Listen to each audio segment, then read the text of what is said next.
On another episode of Laugh Out Loud Fridays, I have a treat for y'all. I have one of the greatest to ever do this. One of the smoothest cats to do this. Tonight I have Mr. Tristan Johnson on Laugh Out Loud Fridays. Brad, thank you. Welcome to the show. What it do, man? I'm feeling blessed. And I done made it to the black table. Yes. This is like Yes. the black like a panther. Like I pulled this off my arm. this is wood. Yeah, bro. You break up with a chick, you going to get this table. Judge Mathis, all I want is my table back. Real talk. She can keep the kids. It took me 3 years to get this motherfucker. I want it back. She can keep all the kids. Yeah, I ain't even being petty. Some people come back to a girl house for a phone charger. Like, I ain't even want to deal with her like that. I just want my phone charger. I saw a video one time where a dude pulled up, saw his girl cheating. He pulled his truck up to the car. He snatched the engine out the Honda. Oh, word! I saw that. I was like, that's crazy. Okay. Yeah, First of all, we want to thank Mr. Tristan for giving me this time because the man is oh so busy. He's doing shows here. He's doing shows there. He's doing shows everywhere. If y'all haven't been to see a Tristan Johnson show, you have cheated yourself. Make sure you see this man. Now, let's go ahead and get into some bullshit. I've known you many moons. my whole adult life. Many moons. You wasn't supposed to know me when you met me. Facts. Facts. That was facts. But yeah, about 18 months before you were supposed to meet me. facts. But we won't hover over that. Now, you've always been in entertainment. A lot of people who've seen you and they laugh at your jokes and they love the way you carry yourself. A lot of people speak real highly when they meet you, that he's a great person, he's this, he's that. A lot of motherfuckers don't know that Tristan used to be a rapper. Yes. We How did that start? I always wanted to be a rapper. I mean, my brothers are 11 years older than me, so they were teenagers in the 80s when I was a baby, so I was raised by my brothers. Okay. So That's a lot of ass whoopings because mama ain't home. Right. I had to go with them. I had to grow up with them. And they would just feed me and say, sit in the car, I'm about to go run and do something stupid. Pretty much. If the police come, don't talk to strangers. Don't say my name. Right. So that's what it was. So I just always loved rap music. And now that I'm older, I realize I like the rap music my brothers didn't like. Like I liked the brand new dance called the Pee Wee Herman. You know, they was listening to Stetsasonic and real rap. I was like, you know, when you were a kid, it was a kid, but when Ronnie and Joe Cooley came out, when I heard Everlasting Bass, my life wasn't the same. Man, shout out Rodney O and Joe Cooley. I need an interview, by the way, on Tuesday. Yes, them dudes they are gods. They are still touring. Yes. Classic music never dies. Never. Now, you did the hip hop thing where you thought you was a rapper. At what point did you say, you know what? Or what made you go, I'm done rapping, I'm going to get these jokes out for a while? I always been a writer. To be a rapper, you got to be a writer. Right. So what transition was, before Cat Williams, we didn't see a lot of hood comics, I feel like, that talked like we did. Or maybe that's just the age I was at, but when Cat Williams came out, Cat was he talked. He was a real nigga. It's not one joke that wasn't a nigga joke in the whole thing. At all. This shit right here, this shit right here. So when I heard somebody talking like that, I was like, oh, all comedy ain't Seinfeld. You get what I'm saying? And I just thought, you know, people like Bernie Mac, they was around. We ain't let that just slide by, bro. All comedy ain't Seinfeld? Yeah. Well, now it was people before Cat Williams, like Bernie Mac and Martin and all of them, but they were so big. Cat Williams was the one that really was like, this comedy thing is something. You know, now that you said it that way, like, everybody in the comedy business, and probably you yourself, when you ask them, what was your influence? You know, what's your favorite comic? They always want to say Richard Pryor. Well, Richard Pryor wasn't telling jokes like Cat. No. Richard was funny, Yes. hella funny, but that nigga Cat was in a whole new. He was the Michael Jordan of comedy. He changed the game. It was so that Pimp Chronicles was so flawless that every second of that special has been turned into a clip, a TikTok. And Every everybody second of remembers it, it. not no dead air. Every second of it is like that's like a great that it is. Cat Williams' Pimp Chronicles was an album. It would be in the major way. Just back to back. To back slap. I don't. To me, it ain't one bad song on a major way. No, not at all. Not one bad Shout song. out to Unk. That whole album could be a single. That's like trying to Me, say. every That's like album trying to say song. that the Dog Pound, because when Dog Food came out. If you really listen to DPG, it's every song on that motherfucker is a hit single It's a hit single. in a major way. Hit single. single. Shout out 40. It's shit like that. But you're absolutely right. Cat Yeah. was just like that. And that's why, like with me, with comedy is, I tried the rap thing, and back in the days, the technology wasn't what it is now. You always had to have a partner that could record, and you start working on a project, and him and his baby mama fall out, and your whole album go down the drain. It ain't even cool no more, and you done bought half his equipment. You know, this tripping and stuff. If You that know how ain't many some of the times- realest shit. And I don't know if people, because I was the weed man back then. I was the 2 for 15 king. Getting me. Yeah. And I could always get studio time because I was always selling weed. So, and I would always have shake. I would only sell the buzz. So the shake, I let people smoke that because I never was into getting high like that. So it was like that. But when, you know, too many failed projects, and then I went on a date, and somebody told me to go to touch a class to amateur night. Yes, amateur night at the touch class on a date. I'm like, those dudes, it was cool. It was a packed out room. Okay. This is when BT Kingsley had it. It was a packed out Shout out room. BT. And I was like, I could be better than some of them niggas. And it's not a time in my life I didn't do comedy after that. Now, the pandemic obviously killed off a lot of shit.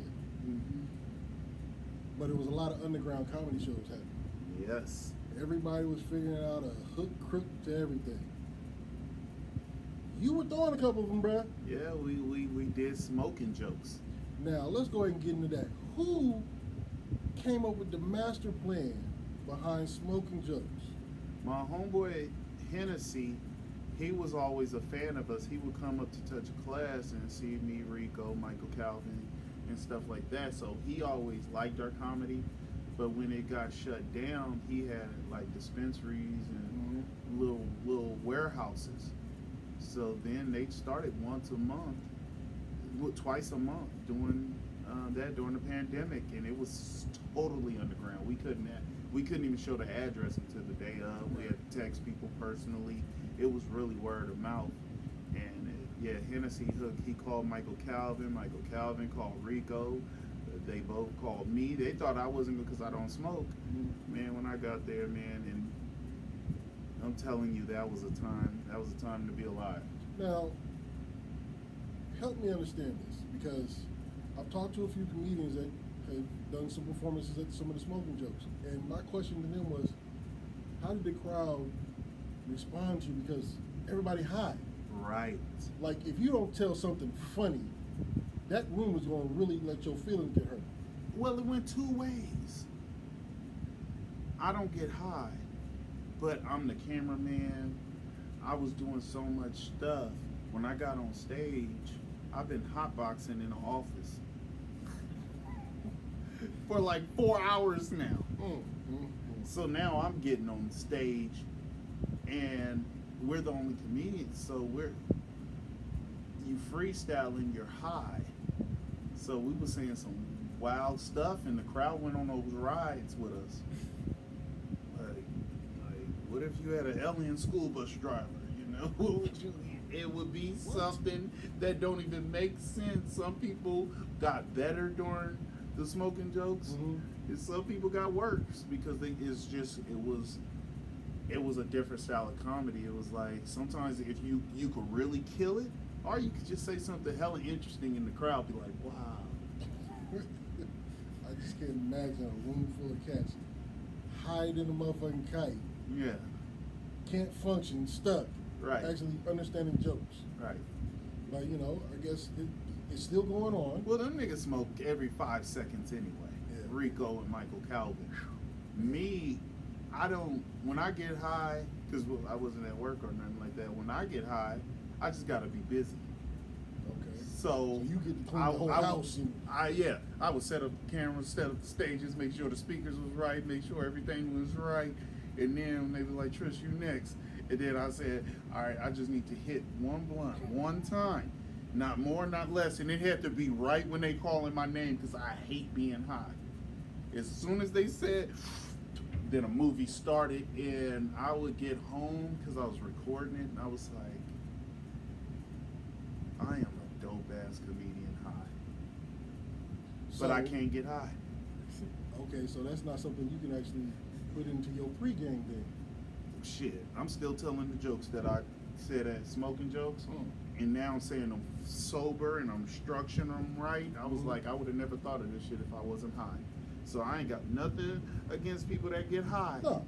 I just gotta, you know, I try not to have nothing like, if you one of those dudes I can only do comedy if I have a drink, you're gonna be alcoholic. If you're gonna be a comic, oh, I can only do this high, you just gotta make sure you're high. And I have seen people be hella funny, but they was in a situation where they didn't have no weed, they high went down, they had to go on stage and their energy wasn't right. So I never wanted any crutches because I'm a real professional. Okay. I do comedy, I do clean comedy, dirty comedy, white people comedy, comedy for women. I go to the juvenile hall, do comedy for the kids in juvenile hall. I do comedy at churches. I have done comedy at funerals. People are doing going away celebrations and they don't want people to be sad, so they hire me at funerals. So I have to have a level of professionalism where people could get the same product every time they put money in my hand. Okay, now for hip hop artists, yeah, and you have been one of those, and you have lived in this great city that we call home. Word. It's difficult for hip hop artists in Sacramento. Right. Being in the comedy field, is it difficult in comedy, being a comic here in Sacramento, or is that an easier being accepted here as far as like followings and being able to draw a crowd? If you cater to them right, you know what I mean? What do you mean by cater to them right? I mean, you have your jokes, but I mean, I guess a real comic would be able to do his jokes depending on how the crowd is or something, or do you go up with a rehearse what you already want to say? Like, well, I do have material. I'm naturally funny, but I do have material, so I have things to fall back on. It's not like I'm just waiting for a special thought to be funny. If the vibe is right, I won't even get to my material, and I'm just freestyling, and everybody is having a good time. okay. So, with comedy, Sacramento is accepting of comedy. Before we had comedy rooms, we would bum rush poetry rooms, karaoke. You'd be like, man, you let her do 2 songs. Can I do 3 minutes of comedy? You get what I'm saying? Do what you gotta do. And that's how me and Rico and Lance and we got to where we are now. And some people, some established artists have taken us on the road. People took Lance on the road. People were so impressed by Rico, they gave him opportunities. A guy that took me on the road did churches. Even though most of my jokes is cussing and talking about regular stuff, he could tell that I had a natural likability. And I only cuss if I get the cussing vibe. So I wouldn't cuss in front of my grandmother. Right. And me and my grandmother would crack up for hours. So I wouldn't get in front of nobody's daughters and be hella disrespectful. But I would always be me in both places. So I'm able to switch things up without. So you're more so able to read your crowd. Read my crowd. Read your room. Right. I wouldn't see a 70-year-old man be like, "What's up, my nigga? You out here and he's still like he lived 70 years. You better have some respect for this dude." Right. You know what I mean? And I wouldn't even come too harsh at a youngster. You know, it's real people catch that vibe. You know what I mean? And if I was doing a show for hella white people, I'm not gonna say nigga after every joke. Why say a joke they can't laugh at? Yeah, because they're gonna feel real uncomfortable. But that's just reading the room, reading the crowd. Even if I'm super Kevin Samuels, I can't just be punching on the women and it's all women there and people on date trying to get some coochie. You done fucked it up I for done everybody. fucked it up for everybody. Like, y'all in here fucking niggas can't even afford a 2-drink minimum. Nigga like, I ain't taking to see this hating ass nigga no more. Now, like I said, and like everybody knows, you've been doing comedy here in Sac for years. What does it feel like to go out of bounds? Because you do a lot of shows out of town. Right. What is do you find that to where it's almost like you get more love being out of town? Or is it more of a nervous, you're trying to figure out what, because with me saying that, like, is comedy different in different regions? I would say yes. Because, like, you can't tell the same jokes you tell here like you would tell in Chicago. I would switch it up. If I had a joke talking about the light rail, I would go to Oakland and say the BART. If I was in New York, I'd say the subway. Or I'd just say the train and people understand that I'm not from there. And they got a train system themselves. You know what I mean? Besides the basics, because, yeah, you can't sell, somebody in New York regional transit. Right. But I'm like... Well, that lets you know if you good, because the part of being a comedian is for you to tell jokes to strangers. If I keep on talking about local references, then I'm pretty much just talking to my friends and I'm just a regular person. Okay. So you're not a comic until you travel. Okay. Yeah, if I bump into another dude from the Heights, or if I bump out in front of a dude in Oak Park, I'm supposed to be able to make them laugh. We grew up together. Right. Even if we don't know each other, we grew up together. Yeah. You get what I'm saying? So you're not a comic until you can make somebody that's not like you. An Asian person just learned the language. Can it just translate? You know, because you get in front of a bunch of people, and it could be simple stuff, and you'll be like, damn, y'all don't even know about that? It could be, I did a joke about wave caps, and I'm talking about young white people. It's like, what the hell is a wave cap? That doesn't mean nothing outside of us. You get what I'm saying? That's true. That doesn't mean nothing outside of us. You never wore a wave cap. Right. It's some Mexican people don't know what a wave cap is. You have to say a hairnet for Mexican. It's just nothing outside. You get what I'm saying? So you got to really know your audience, and it's not like know your audience. So, it's these women. I want to cater to them. It's this. It's will they enjoy, or are you elaborate enough to bring people into your world? Now, when you say bring people into your world, it's almost like, I mean, how do you come up with your joke? And I got a question after that. I'm bringing you, well, my jokes is about me. That's why I can never run out of jokes, because I'm not, until I run out of life.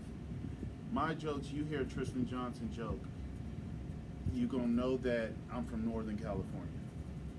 You gonna know that I'm 6'3". You gonna know I'm big and wide. You know what I mean? You're gonna know, and so all my jokes was like, dang, that's how it is being a big dude. Oh, that's how it is being poor. Oh, that's how it is when you was poor, now you got money. You know what I mean? Mm-hmm. So it's not like, oh, I was poor, so I'm just gonna tell jokes to poor people. No, I'm gonna bring rich people into this poor life. Okay. And that's really the job of doing comedy. Can I bring you into this world? Let's do a joke about my heartbreak. Oh, you ever just liked a girl and then she broke your heart, but you gonna play it off, but you still gonna drive around her house? You know what I mean? That's bringing. That's not. oh, I'm only gonna tell this joke in front of people that had got their heart broken. It's now, oh, that's how it feels when you get your heart broken. Now we in this, you know. So that's the job of a comedian. Is Michael Blackson? He's from Africa, Right. so when he tells a joke, we'd be like, oh, that's how it would be to be a black person. He's not just a black person. He's a black person from Africa, but he's still from the hood. So his story would be different than Kevin Hart's story.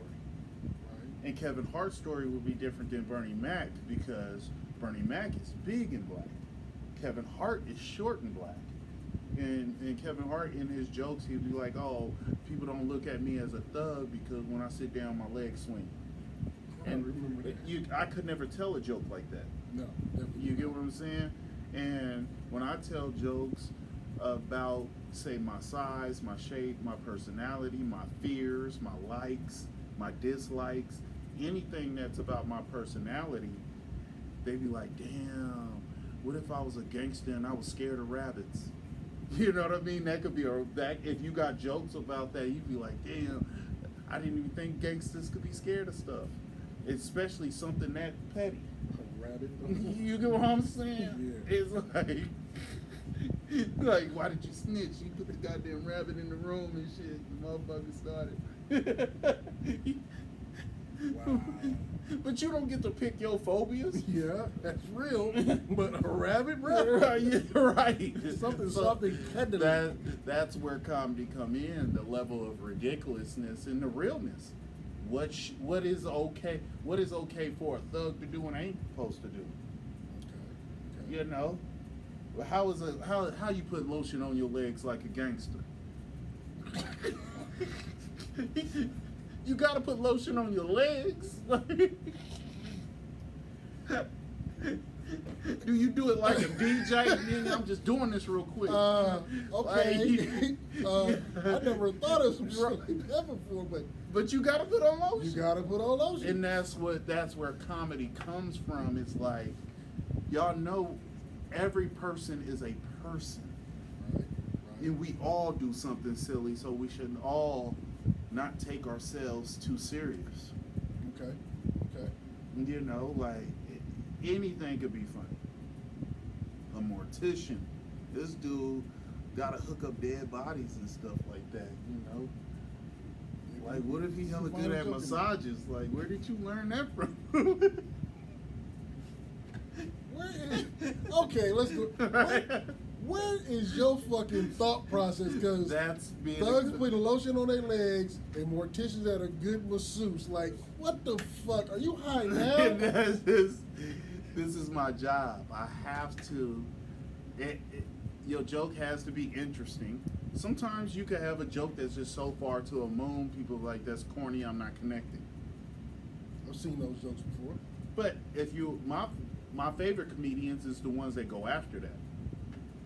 So that's where you get people like DeJan, DeTyler. Mm-hmm. He's hella abstract. Oh, He will break down Mario Brothers. He will break down Pokemon like if they was real people. D. Tyler is Yeah, hilarious. yeah. Hilarious. It's just like Kendrick Lamar or Nas. I mean, Pac did it too. How they wrote the rap about being a gun. Pac's the girlfriend was the gun, and My Nas girlfriend. was the gun. Yep. You get what I'm saying? Spice One was the alcohol. Yes, Lord. Cooling on the corner with the cell That's phone. still a smash. You get what I'm saying? So you gotta have these abstract things. Think about my mind playing tricks on me from Bushwick Bill's point of view. This nigga stood about 6 or 7 feet. That's the type of nigga I be seeing in my sleep. But it's a midget rapping this. Punching on the concrete. Right. Yeah, Right. So indeed. you're like, damn, what would be a midget's nightmare? Oh, a tall person. It's 6, 7 feet. So See, that's- so you really, I mean, you really get your material off of life. Yeah. Are you just out and about and all of a sudden you see something and like it becomes okay? This is going to be in the joke. we are all silly. Everybody. Pretty girls are silly. Pretty girls, they take themselves way too serious. Way too serious. thugs take themselves way too serious. Yes, Rich people take themselves way too serious. Yes, sir. And you could get comedy out of anybody. You could get comedy out of somebody that think they just too cool. Yeah. You I've could seen get movies comedy like out that, of like, somebody this that motherfucker just think he don't cool in care law about school. nothing. Yeah. You know, it's people make fun of DMX just as much as they make fun of Kanye West. True. So you could be on every spectrum and people make fun of you because us as humans, we take ourselves too serious. Okay. People get broke up with and they think they the first person they ever got broke up with. That's true. That is true. That is true. But I mean, you know how filled the jails are over just cats with a broken heart. oh, overflowing. Overflowing. You get your heart broken, you finna kill her, you gonna kill him, his auntie, his little sister, her cousin. Like you just don't think. A nigga be fucking somebody else's chick and can't see how they chick could fuck somebody else. Like she like Hitler, she different. She gonna fuck a nigga with some pretty eyes, man. That bitch is just shady and shit. And it be That some, bitch disgusting. it's some of the dumbest shit like that. Yeah, she gonna fuck a nigga that sell dope over there when I sell dope over here. This bitch is she just the devil, man. But she had to do it like that. Right. Okay, so you have been doing comedy successfully for some years. When I see your name on a flyer on a post and you're at a venue, that venue is full. Mm-hmm. You've switched to doing shows during your long comedy, run here to become a promoter from a comedy aspect. So I know about the events and the music and the entertainment type aspect of that, but comedy. How do you go about choosing who and where and when and what is your thought process in trying to create a good comedy show? Well, with the comedy thing is, I'm a fan of myself. Okay. So that means I can get bored of myself. Okay. So I have to try new things. Let me see if I could do a comedy show with a bunch of poets. Let me see if I could do a comedy show with a bunch of rappers. Let me see if I could do a comedy and paint. Let me see if I could, you know what I mean? They're going to be giggling and scribbling, you know what I mean? But hey, at least I tried, nigga. I mean, that's something, that's completely out of the box. So is that the attraction that you're That's doing? the attraction. So I put myself up against situations and just see what sticks to the wall. Like you said, I've been successful with comedy. So the part of successfulness is keep on trying stuff until you ain't successful. Now, what I like about your success, though, because, you get calls from out of town to be in real popular comedy spots. You get calls in town to be I in did big Chocolate comedy spots. Sundays, Like, yeah. you really do this comedy shit, but you hella humble with it. Is there such thing as a comic who is conceited and all about himself to where other comics don't want to fuck with this person, or is there? Because with hip hop artists, it's cool to be cocky. It's haters that come in every which way, but I'm a fan of the cocky comic. I don't Now, want. why is that? Because you would think that a comic that's hating on everybody and being cocky, when it's a group of cats either young in the game or got some veteran into them in the game, but that headliner's real cocky. Like, I gotta have my own green room. I want 6 bottles of water, 3 room temperature, 3 cold. I want 3 towels, white, red, and green. Like, Yeah, that's thinking. That's looking at the world from the green room. okay, At the end of the night, when comedy is guys taking girls on dates. damn, that's So real. that's all comedy Damn, is. that's real. I don't give a fuck how funny you think Dave Chappelle and all that shit. You ain't got 5 niggas together to go see Dave Chappelle. You took a woman with you trying to get her drunk and giggly. so you could score. Triz is really giving away So- some gems tonight. Fellas, I apologize. Yeah. I wasn't planning for Triz to do this. So when I could be like a regular, come over there, he's stealing jokes, oh, he's saying some corny stuff. I already knew he was gonna say that. That matters to me as a comic. But if your girl is giggling and at the end of the show, yeah, we should have a threesome, are you gonna say Tris is whack?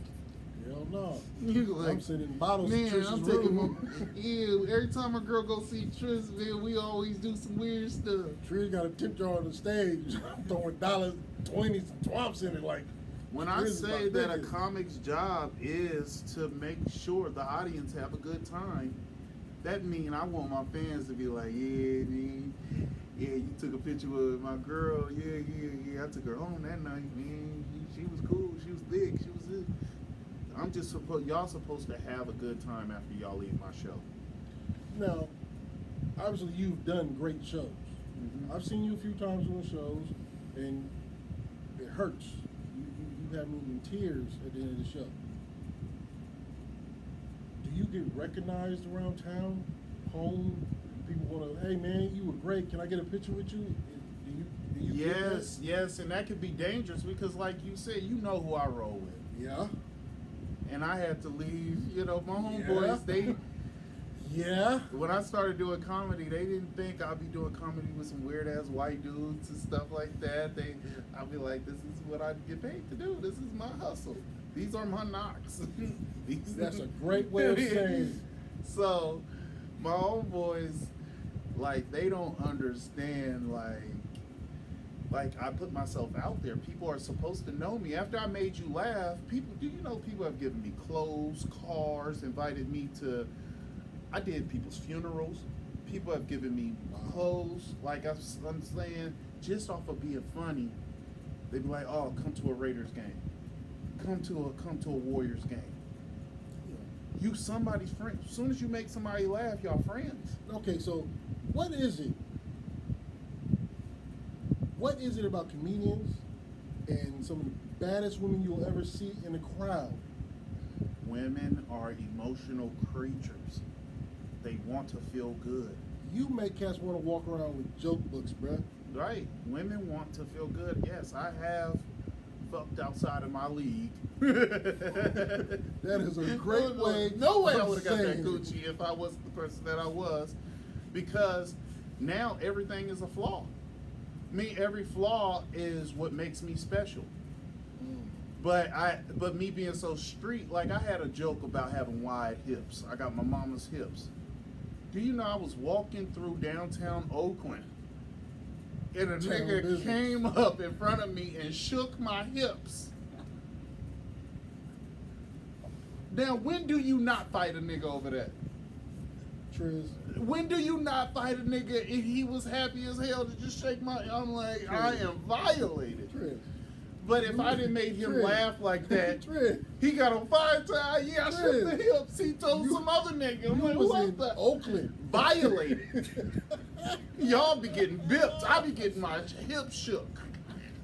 He shook my hips. And he feel like shit. He went on a date. He paid $50 for an Uber. He done bought $70 worth of drink. He probably got a hotel for the chick. So he gets the right So to shake your hips? he didn't spend upwards to $300 to $400, and then he see me in the streets and got to shake my hips. But if you get what I'm saying? Yeah. It's like, I was like, that's what it. But it's some girls be like, damn, all these women are laughing at his hips. I want them hips to come home with me. Because I've been to a few comedy shows, and I done seen some busted comics walk out with the baddest thing in the room. Because you told a joke or three. Word up. That's unreal. Because a great comic is like a great rapper. I brought you into my world. So in my world, when I get to talk, us fat niggas is doper than you skinny niggas. Or if a comic is ugly, a ugly nigga is doper than a fly nigga. And the bitches be like, yeah, I want me a ugly dope nigga. You know, like. That's true though. That means you own your world. Right. It's when you hear somebody like Tupac, my favorite rapper. If you never saw what Tupac looked like, you would think that Suge Knight was Tupac and Tupac was Suge Knight. Facts. Pac No like matter he was how 20 feet much of a high. Pac fan you think you are, the man is only about 5'9". He was a little dude. So that's A lot just of a cats few don't- pounds heavier than Prince. A lot of cats don't really see it that way. They think Pac is 8 feet tall. 8 feet You tall, would think that Jay-Z 6 was feet 5'3". wide. Yeah, these the Jay-Z little is dudes. probably one of the tallest rappers. One up, but he's still a little nigga. So you just never know. They supposed to bring you into. All the Bone Thugs are short, except Crazy. Shout out to Crazy. Yeah, He's, I just did a show with him oh, at the Guild Theater. he was- Word up. he's in The the la- hospital. Yeah, his last interview. Prayers to him. Yeah, but he gonna bounce back. Oh yes, he is. He the level-headed one, so I know he gonna bounce Yeah, back. he really is the level-headed one. The rest Yeah. of them niggas is crazy as fuck. But Yeah, I like Crazy. He good. He took a picture with everybody. I missed He that showed Sack show. some love. I He had to wasn't go like work. this is just another city. He really waited there and took a picture with every single See, that's person. great artists. Yes. That's great artists who realize these are the people who are buying and listening to my music. So why wouldn't I tend to them? Now it's got to be a line drawn, but you got to tend to that crowd. You can't You fake gotta forever. Yeah, you just can't. You can't fake forever. And these days, people will put you out. Mhm. They will put you out on social media, and it goes worldwide fast. Right, and that's why when you got people like 40 that could do this forever, when you got Too Short that could do this forever, it's that you got to be a real ass nigga. Eventually, it'll hit the wall if you're not. Facts. Facts. You know what I mean? Now, you were just saying about bringing people into your world. Mm-hmm. Let's talk about the violation of bringing people into your world, and they taking stuff out your house and going to put it in their house. Mm-hmm. And I mean by that, stealing jokes. Yeah, they go. Comics don't play that shit. Like y'all really ready to fight for real. Yeah, my big trademark and all that stuff was about having my mama's hips, and this cast that I did shows with. When I leave, now they got their mama's ass, so they just remixed the joke. Now, You know what I as mean? a Or comic, they to got. know that somebody's remixing your shit. You know when Do somebody. you pull somebody's card? It was a time I did. Okay.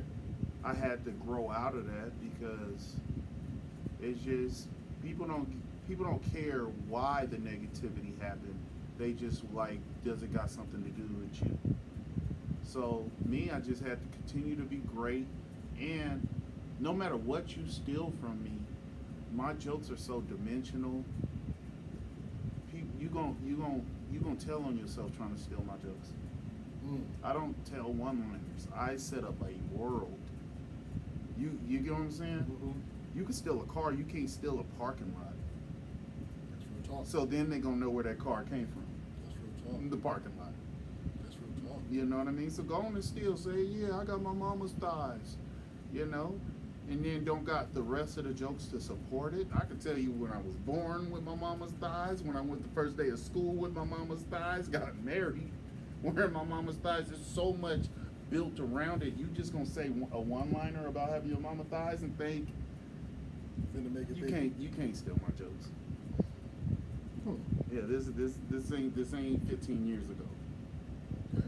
Yeah, this is, you know, it's just it goes way more into it, and then one joke connects to another joke, connects to another joke. That Now, with that being said, you said you used to get people who steal your jokes. Mhm. So,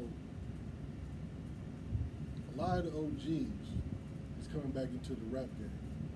So they're tired of hearing the bullshit or whatever the case may be.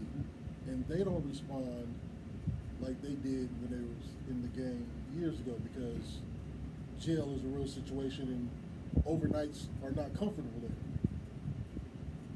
Did you have to find your maturity in the comedy game to where you think like you do now, or was it just a simple fact you figured out like it's a waste of my time to slap the fuck out this dude?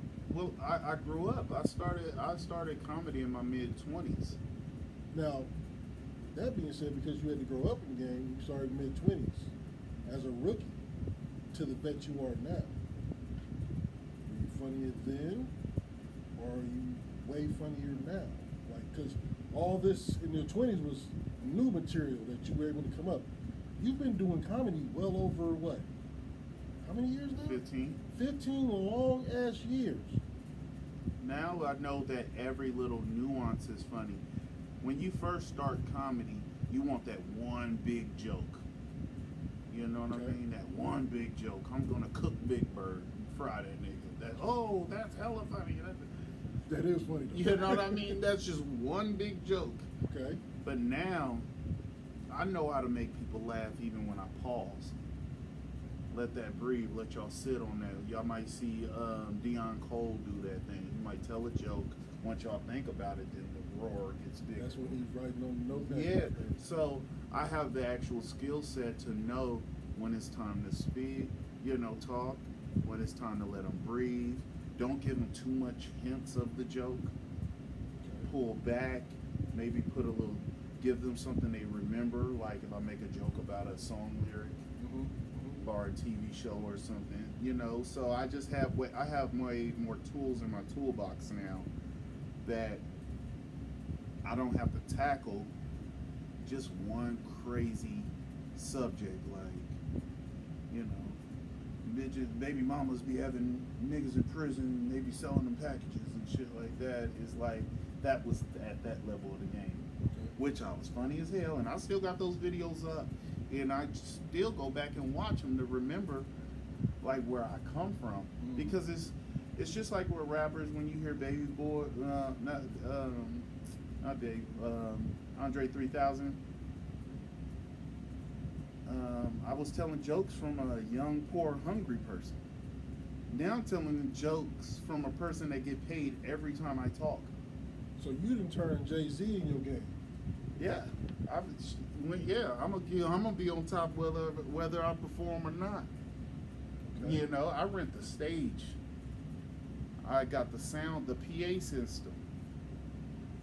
When we had to be quiet during the pandemic, I had the headphones.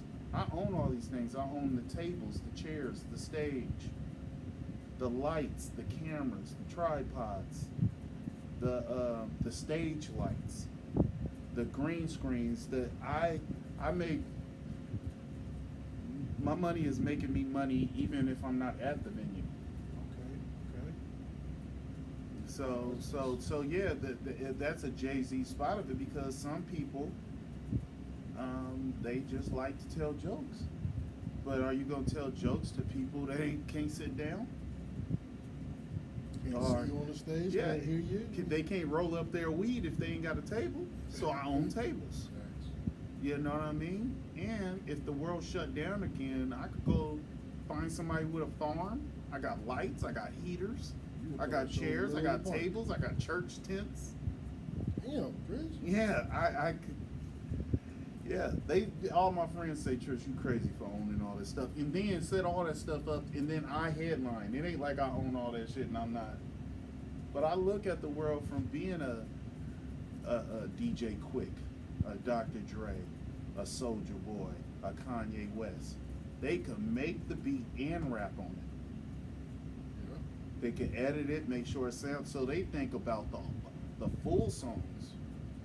Now you could say that they probably won't be as good as a Nas and a Jay-Z or Eminem, who just thinks about the lyrics of it. But we will always have a Dr. Dre, a DJ Quick, because what can stop them? They make the music. Right. EA Ski makes the music. Yeah. And we're doing it for years. Yeah. But you own stage. I own the stage. Mics, headphones for the silent comedy shows. You have all these great things. I got the great game show buzzards. You record, you edit, you do all that. That is a lot for one person. Is it easy? Because it's not easy in the music game to create a solid team. Is it easy in the comedy business to create a team? Because after a while, Chris Rock has writers. Kevin Hart has writers. The late Richard Pryor had writers. So they lost the edge, but they needed the help. With you having all the tents, chairs, tables, headphones, lights, this, and you do the jokes, when does it get too much for you? How do you find somebody in the comedy world to build a team with? Well, building a team, I think brothers need to build a team. That's why when I'm talking to youngsters, talking to rappers, no matter what it is I try to see if they're a good person first, and then I try to figure out what do they do. I don't tell nobody what they do. I need you to already be doing it. Okay. And then if I see you got good morals and you're a good individual while you're doing it, now we can work together. That's how I end up owning all those things. So if I meet a rapper, I'm not going to take a rapper and make him a comedian. You stay a rapper, and then you happen to be a respectful rapper. Okay, then let's set up a situation where you have a rap song that is palatable to perform at a comedy show. Okay. And if you say, and I don't even want to write your lyrics, say you got a song and it's super kill all the ops. Are you okay with all those comedians making fun of it? You have to be. Yeah, because we gotta have a good time. I don't want people leaving the comedy show like, yeah, we do gotta slide on them niggas. That's not what you came to the comedy show for. Wait till after the show. Yeah, we want all the kids to grow. You know what I mean? Right. Yeah. Right. Don't say fuck the staff, record label, and the crew. It's just everybody. So it'll be like, yeah, so no matter when I hear the hardest song and the toughest rappers, when I beg on stage, I'm like, I'm making fun of this shit. Because you are super passionate about getting this 25 years in jail. Yeah, man, I just can't wait till a nigga look at me and I shoot him. Like, you are going to be funny. Yeah, I gotta make fun of somebody that's that passionate about going to jail. With no women. Nothing but hard leg getting lotion put on. Right. It'd be real comedy because it's like, I could say one thing and when people who think about it, they laugh. Like, yeah, the nigga ever got sentenced and then tried to call you? Like, you're sentenced. What are we about to talk about? That's fucked up how they doing niggas. You knew that they was doing niggas wrong when you was free.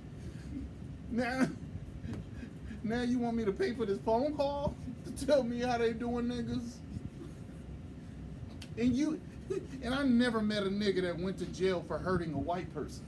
So you did a nigga wrong too. I ain't never went to a funeral where a nigga was shot by a non-black person. Have you ever been to a funeral where a black person was shot by a non-black person? No. Out of all your dead homies, another nigga did it. Have you ever went to court where one of your homeboys killed a white person? Never. Not your uncle, not your nephew, not right.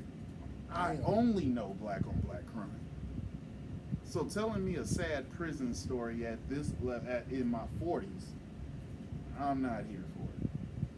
Because you could have went took your ass to my comedy show and enjoyed yourself. Took your girlfriend. Took your girlfriend. Out of all the places you could go to miniature golf, you could go to my comedy show, you could go to poetry. Shit, they got apps with Pokemon. You could go catch them all. You could do whatever. Why are you sitting in jail talking to somebody who you know is going to get pussy after the show? Why do you want to talk to me from jail? That's real, though. I would think I would be the worst person to talk to from jail because you know I live a dope life.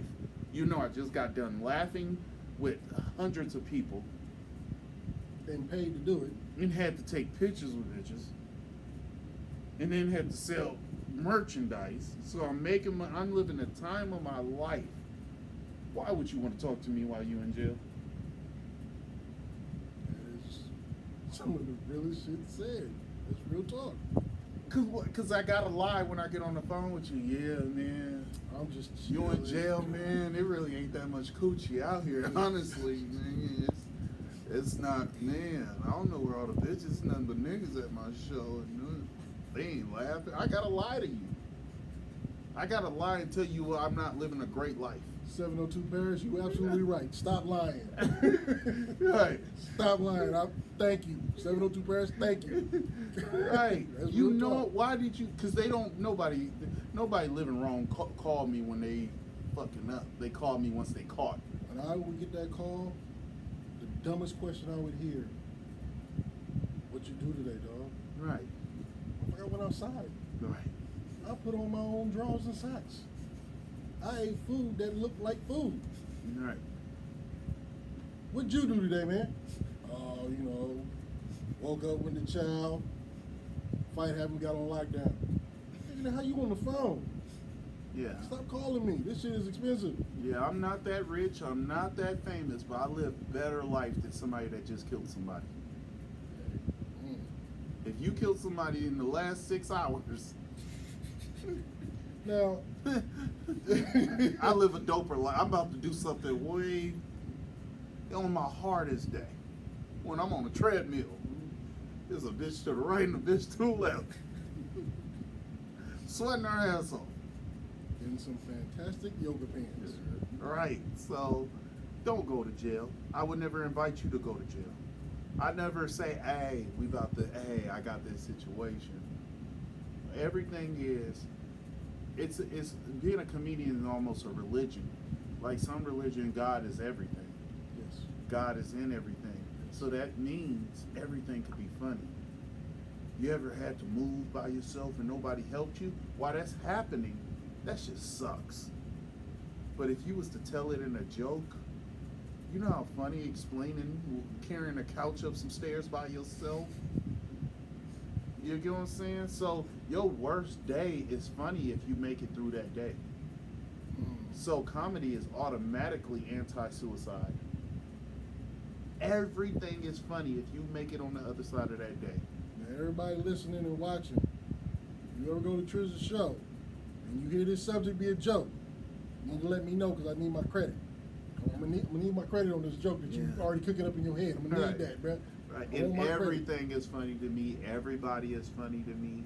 And that just made me love everybody automatically. This ain't even a fakeness.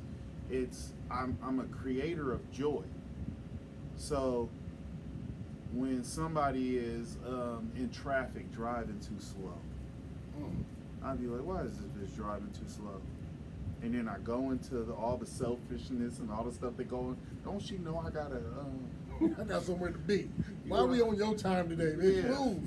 Bitch, I'm trying to pull in the wiener schnitzels and grab a chili cheese fry, and this bitch is just inconsiderate. She can't feel that I need some chili and like whatever. You're not that damn important. You silly. The way your emotions work, it's silly. Because them chili cheese fries gonna work, right? Right, them chili cheese fries be good They for be somebody to be in screaming. your way. Like, you need to move or I'll knock you off the road. Yeah, when I go see the juvenile hall kids, I tell them, I was like, y'all don't spin your whole hairline in this. Y'all better get out of this jail cell. Don't spin your whole hairline. And these niggas in jail with a 6-pack and a hairline. Why are you in jail with a 6? If I go to jail right now, I'm out of shape. Shape bitch wasn't gonna call me anyway. Shit. Y'all niggas is looking good in jail. And they just ain't made it out. It's not that bad. 702 Paris. He said you a hella funny comedian, a creator of bitch monkeys. Bitch monkeys. Shout out Sunnydale. I see you working. But Yeah, man. it's crazy now. Everything is funny, and it just, no matter how it is, don't commit suicide, don't kill nobody over no bitch, don't kill nobody. If somebody steal your car, don't kill nobody. Comedy comes from making it through that worst day, because don't nobody want to hear a bunch of jokes about $3 was missing in my checking account. People want to hear how you went broke and you had to play it off. That's funny. Yeah. That's funny. You get what I'm saying? So yeah, it's like that. It's in the Bible. It's in Shakespeare. Humanity is always a level of drama. That's the definition of drama. That's why when people say gangster rap, messed up the world. All gangsta art is the only art we know. Mm. Think of any art. If it's Beethoven, if it's the nigga that cut his ear, Picasso. that's not Picasso. Is that like nigga. Picasso? Nah, Well, I know Picasso, but Van Gogh. Van Gogh. Yeah, he cut his Smart-ass ear. nigga. He cut his ear. Just think, if it's no killing in it, it don't even become art. Mm. In the Bible, it's killing on every page. Yeah. No talk. Yeah. So with rap music, every song, nursery rhyme, rings you around the rosy, pocket full of posy, you know, ashes. The baby in the tree, and the baby falls down. Every gangster version of every art form is the only art form that even makes it. Soap opera, somebody dies and get poisoned. And then come back next week. And Yeah. come back next week. G.I. Joe's, Ninja Turtles, the Smurfs had beef. It's the gangster. It's only one type of art, and that's gangster art. Smurfs had beef, bruh. Gargamel They was the on ops. Gargamel. They had- I'm not fucking with you. and since it was a cartoon, they could only had one bitch on the cartoon. What if it was 5 bitches on Smurfs? Nigga, that'd be Bad Girls Club. Nigga, that'd the Smurfs. The Smurfs is almost one bitch too many. The Smurfs would have been killing each other, poisoning each other. If they had more than one, if it was more than one Smurfette, niggas would have been getting down on Smurfs. Nigga. So stop dissing gangster rap music. The Bible is gangster. Shakespeare is gangster. Tristan has made Smurfs gangsters. Because if it and Mario that's- Brothers. that is real. Bitch If is it kidnapped. had been more than one Smurfette, it would have been Funk Zone Right. in Smurf Village every time. Every time. Fuck you doing talking about Smurfette, nigga? Out of all these Smurf bitches, you gonna talk to To mine? mine? Nah, not today, bro. I need that fade. I need all that, bruh. I need that smoke, partner. Yeah, that's why it's called drama. Superman ain't gangster. No, definitely Then not. why would he have to save somebody?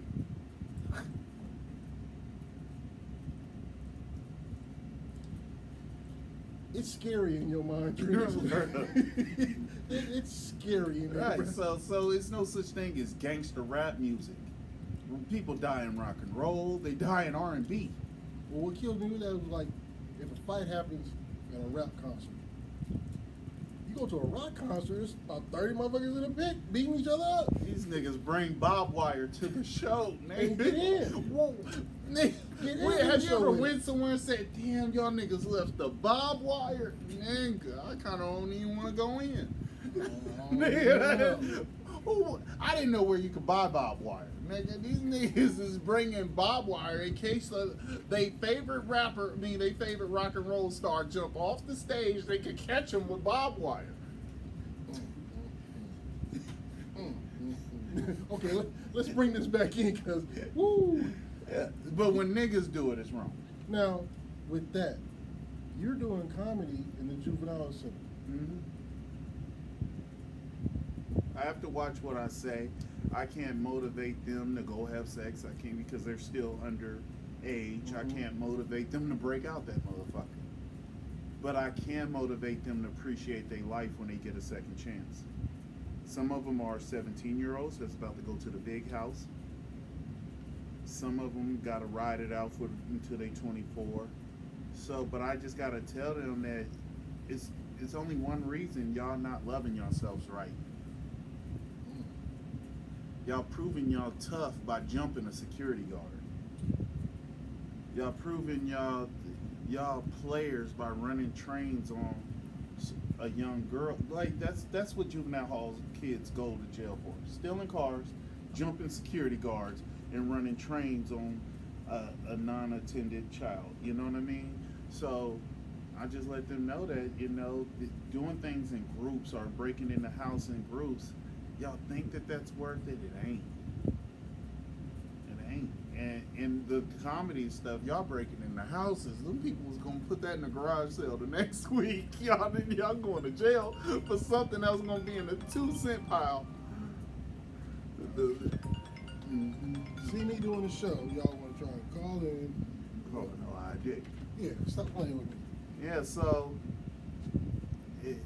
I try not to make them feel too bad, but they got to know y'all gonna get a second chance. Bruh, stop. Stop, bruh. We're innocent or reckless over there. Yeah, they want this goddamn table back. This is quality wood, nigga. This is. I done hung this shit up 4-5 times now. God. It might be university. Right. I'm about to be at the window like Malcolm I'm X. answering, bust If you they out. call one more Stop time, nigga. Now, They the ops. Answer it. Let's see who it is.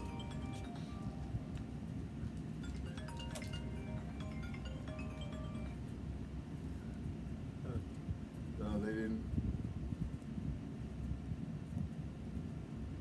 Okay. alright. They I see you playing. working. I see you playing. Now watch. If I Oh, know, it's one of them. if I know this motherfucker like I know this motherfucker, You know who doing I it know now. exactly who's doing it. Oh, this nigga. It's my bruh. He know better. I'm gonna get his ass. You know you famous. Oh, nigga. bitch monkey. You get crank calls. Nigga. Oh, bitch monkey. We ass only motherfucker. got one viewer. Nigga, Yeah. that nigga can't see. Yeah. Okay, so doing the juvenile and with the jokes and everything, you know how to do it. Do you see yourself one day doing like a comedy, like what's the word I'm looking for, like a class, or is there Yes. such thing for that? Yes, comedy is the poor man's therapy. Mm. That's why I can see say that. get through that bad day and laugh at it. As y'all get older, as when you a teenager, you mad at the nigga that borrowed your video game and didn't bring it back. And then in your 20s, the nigga probably borrowed your shoes and didn't give it back. When you get to 30, that shit ain't gonna matter. It don't matter at all. When you get to 30, a nigga might borrow your broad. Not give it. And then when you get to 40, like, yeah, now you gotta pay that bitch child support. It's crazy you said it, because I saw earlier on Just keep growing. the homie Clint sent me a video. This dude was calling this girl on FaceTime. All of a sudden, you hear, "No, give me back the phone. Hold on, I'm gonna talk to this motherfucker." His girl getting ran up in. The dude answers the phone and tells him, "I've been helping you out. I've been helping these bills. I've been doing this." And bruh is losing his mind, cussing him out. He said, "Go ahead, cuss me again." And every time he cussed out, that nigga dug deep. Mm-hmm. I was like, "Oh, everybody in the house burnt the fuck up." Now, that shit is crazy, but it's reality. And why is reality so funny to everybody? You know how stupid it is to get your heart broken? Well, you really?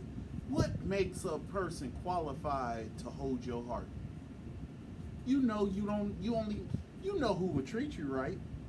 Yeah. A super bad bitch couldn't break your heart. Cause you never stopped realizing how bad she was. It was the bitch that could break your heart is a bitch you wanted to leave, but y'all been together so long, so you kept her around, and then she cheated on you. Like, bitch, I let you know how many bitches I could have. You get what I'm saying? Yeah. It's not like you would get to fuck Megan Thee Stallion and you'd be like, yeah, guess what? She fucked a nigga the next day. No, you happy you got your turn. Okay. But if you had the homely bitch that you stayed with since junior high school and you found out she cheated on you, Crushed. Cause women would be like, I love you more than anything, and I just cared about you, and what we have is something different. Don't throw it away. And then when you find out they cheated on you, then you like so that's why it's so funny is it's hard to hold somebody's heart. You didn't cheated on somebody, and now you say, "Oh, I was just fucking on her. I didn't want to. I would have never hurt you for her. I just was fucking on her."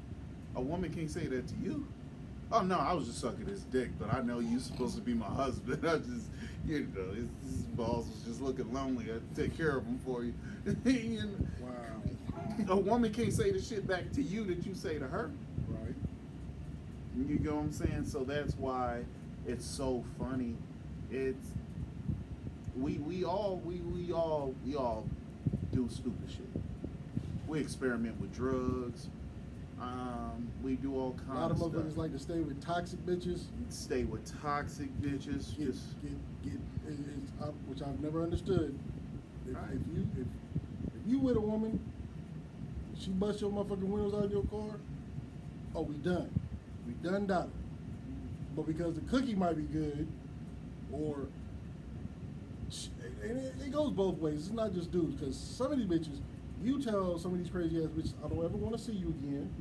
I hope you, your mama, and your baby sister die, and they at your house the very next day, but at 12:05 a.m. Right. And as a guy, us guys, we don't get to break up with no woman. You ever tried to break up with a woman? You just tripping right now. We fall out because we didn't control the breakup. Right. If we was able to say, you know what, I don't want to be with you no more, we good. Yeah, you doing But too much. You for us out to there. hear, for us to hear, yeah, I don't think it's gonna work out. We get into that mode of like, okay, what can I do? Yeah, because a guy is a stalker. If a guy, she'd be like, I just don't want this no more. Now you a stalker. But you ever told a woman, I just don't want to do this. We argue too much. Let's just stop. No, you tripping. You're being a jerk. We're still together. I have never heard a woman just say, he broke up with me. It's over.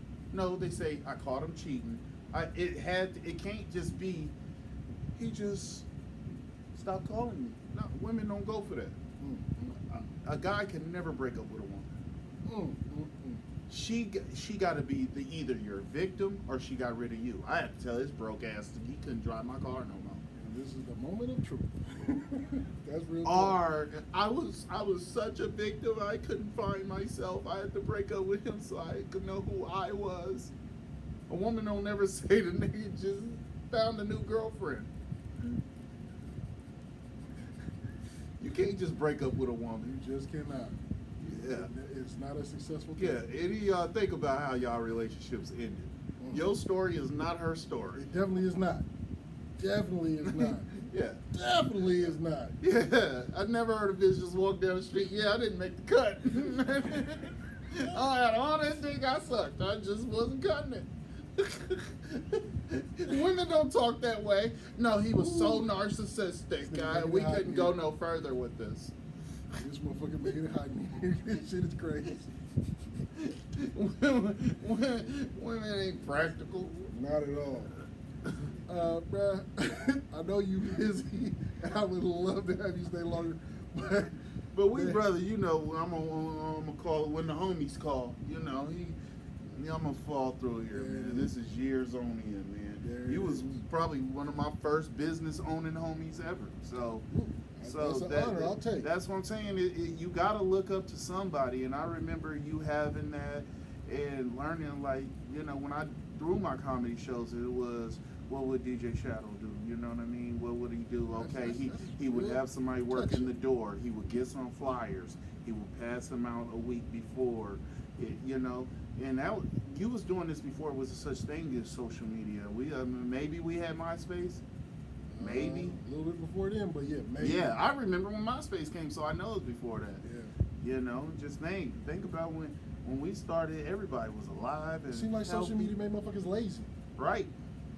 I don't understand that. How do you expect to make it happen if you gonna be lazy sitting on the couch? And that's why, like me and Rico, that's why we so true to the core, because it wasn't no get on the internet. We used to have to go to the club and bag on bitches in the line. That's how we became. We didn't know we was doing comedy. Well, before we start bringing up memories, ladies and gentlemen, Tristan's finna bring up some real shit. Right. We gonna cut that right there. Yeah, they gonna write a letter. You did roast my basket weave. let's end on that note. Ladies and gentlemen, thank you very much. If anybody wants to get the hold of you to book you, church, funeral, comedy spot, please let them know how they can get in contact with you, bro. Tristan Funny, TRISTAN Funny, on Instagram, Facebook, TikTok, YouTube, Cash App, Venmo, Zelle. It's Tristan Funny on everything. Let's get this paper. Bruh, like I said, I appreciate you taking time out of your ever so busy schedule. Ladies and gentlemen, please, if you see this man out, go pay a couple dollars to see the show. The man is hilarious. You've been hearing it tonight. Yeah, and the Shadow Comedy shows is coming soon in November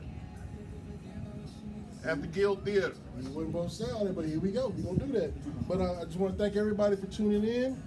This is another episode of Laugh Out Loud Fridays here on hype-radio.com. Make sure you follow us on the gram. It's Hype Radio. Hype Radio is real. This is what we do here. Ladies and gentlemen, thank you. I'm going to holler at y'all. Y'all be safe. My choice